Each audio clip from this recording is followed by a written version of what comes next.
উত্তর ত্রিপুরা জেলার পানিসাগর বাজার সংলগ্ন বিভিন্ন এলাকায় দীর্ঘদিন ধরে বিএসএফ কর্মীর পরিচয় দিয়ে প্রতারণা চালানোর অভিযোগে এক ব্যক্তিকে আটক করে পুলিশের হাতে তুলে দিয়েছেন স্থানীয় ব্যবসায়ীরা।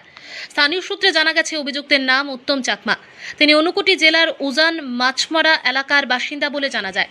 অভিযোগ, গত প্রায় 2 বছর ধরে তিনি পানিসাগর বাজার, চামটিলা, বিলথই সহ বিভিন্ন এলাকায় নিজেকে বিএসএফ এর সদস্য হিসেবে পরিচয় দিয়ে ঘোরাফেরা করতেন। ব্যবসায়ীদের দাবি, অভিযুক্ত কখনো দোকান থেকে টাকা ধার নিতেন, আবার কখনো বিভিন্ন অজুহাতে পণ্য সামগ্রী নিয়ে যেতেন।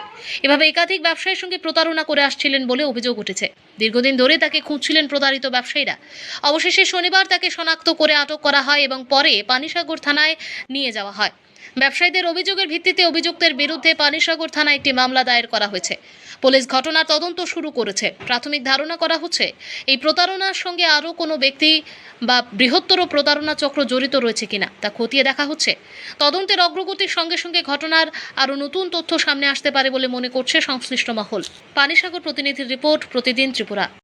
আমরা তো যখন সকালবেলাও যখন দোকান খুলেছি তখন তো আমরা কাস্টমার এসেছে পুরো বিএসএফের ড্রেস একদম বিষয়টা একদম ও আয়া করছে আমারে যে একটা আলমারি আর একটা সুকেস আর একটা ফ্যান লাগে, একটা গাড়ি আমার কইছে আলমারি লাগিয়া। আমি একটা গাড়ি আনিয়া এটি গাড়ির মধ্যে এটি আমি লোড করে দিছি আর ফ্যানটা ও হাতে করে লিয়ে গেছে যে হেয়ার রিলেটিভ ওইখানে সামনে একজনের বাড়িতে ভাড়া থাকে, তো ওইখানে নিয়ে দিয়ে আসার পরে আমার পেমেন্টটা এই যে গেছে আর হয়েছে আর আজকে থেকে কতদিন লাগে?